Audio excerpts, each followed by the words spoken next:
নমস্কার, তোমরা ভালো আছো? আমি ভালো আছি।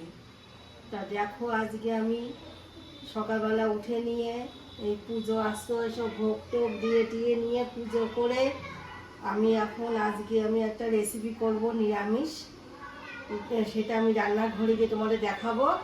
আর পুজো টুজো করে নিয়ে উঠে নিয়ে আমি এখন শুরু করব, তাই তোমাদের সাথে এখন শেয়ার করলাম।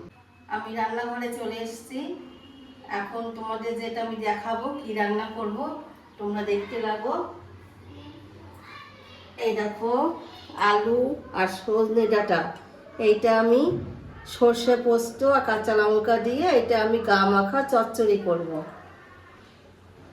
আর এই দেখো, আমি সর্ষে পোস্ত কাঁচা লঙ্কা শিলে বেটে নিয়েছি, এই যে শিল।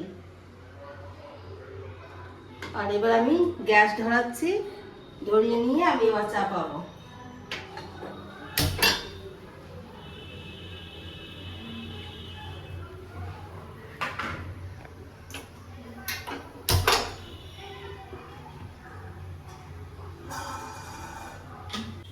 হ্যাঁ, পাশের ওভেনে বন্ধুরা কিছু মনে করবে না, আমি ওই পাশে হাঁড়ি বসেছি ভাতের জল। জলটা গরম হলে পরে ওই জলটা আমি তরকারিটা দিতে পারবো, ভাতও করতে পারবো। কড়াই গরম হয়ে গেছে, আমি এবার সর্ষের তেল দিয়ে দিচ্ছি।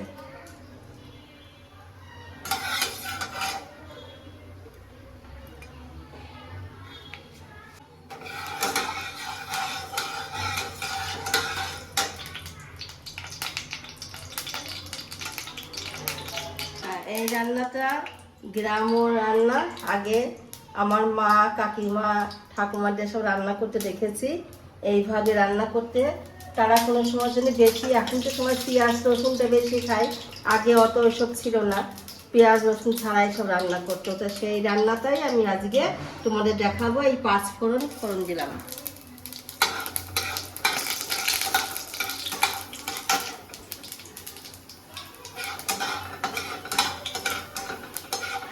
5 ফোড়ন ভাজা হয়ে গেছে। এবার আমি আগে আলুগুলো ভেজে নেব।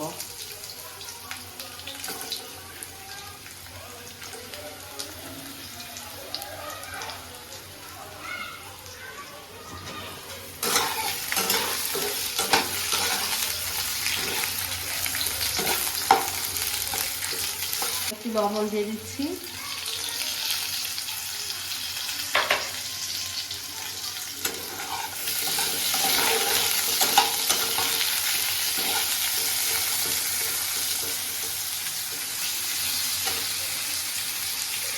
আলুগুলো ভাজা হয়ে গেছে। এবার আমি একটু ডাঁটাগুলো হালকা নাড়াচাড়া করে নিয়ে তারপরে আমি সর্ষে পোস্ত বাটনাটা দিয়ে দেবো। কারণ সরিষাটা বেশি ভাজতে ভালো লাগে না, তার জন্য আমি একটু নাড়াচাড়া করে আমি মশলাটা দিয়ে দেবো।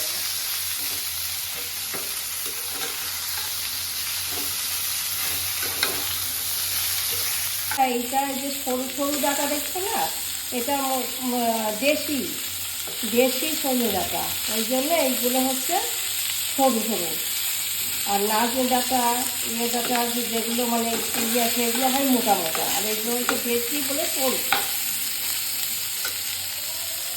হ্যাঁ, এবার দেখো এরকম সর্ষে পোস্ত দিয়ে সব ঢেলে দিচ্ছি, কাঁচা লঙ্কা। এবার বাকিটা ধোয়া জল দিয়ে দিচ্ছি। এবার একটু হালকা জল দিয়ে দিচ্ছি।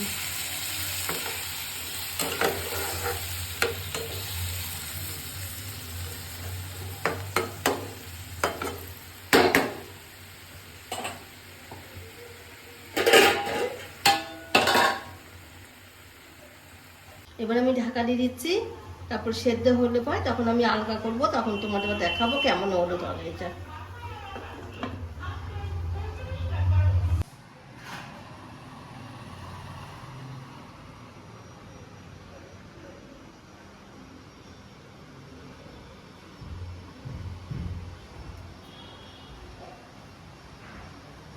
দেখে নি ফুটছে কেমন।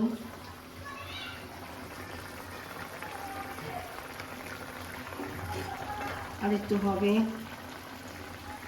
আর এটা খুব মুখরোচক খাবার।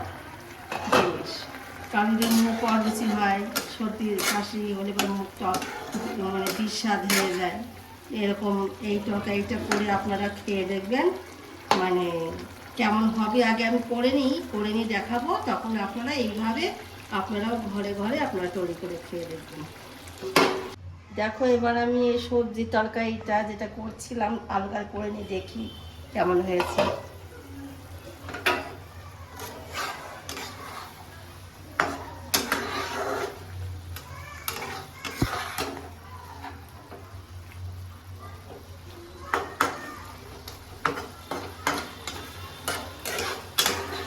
সেদ্ধ হয়ে গেছে।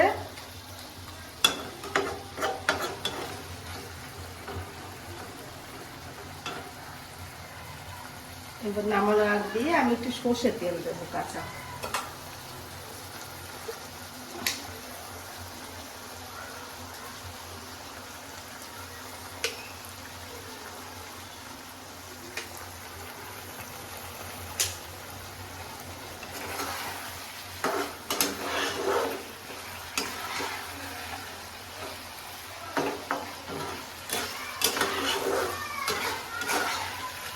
হ্যাঁ, এবার আমি নামিয়ে নেব।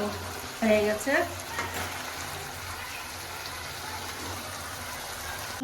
এরকম মুখরুচি খাবার তোমরাও ঘরে ঘরে করে খেতে পারবে। আর তোমরা আর একটা জিনিস করবে কি, মানে কালো সর্ষেটা ব্যবহার করবে না। কালো সর্ষেটা না বেশি গ্যাস হয়, আর ওই সাদা সর্ষেটা তুমি খাবে, একটু বেশি খেলেও অসুবিধা হয় না। সেটা হচ্ছে তোমার শরীরে কোনো অসুবিধাও হবে না, আর দেখতেও ভালো লাগে সাদা সর্ষেটা।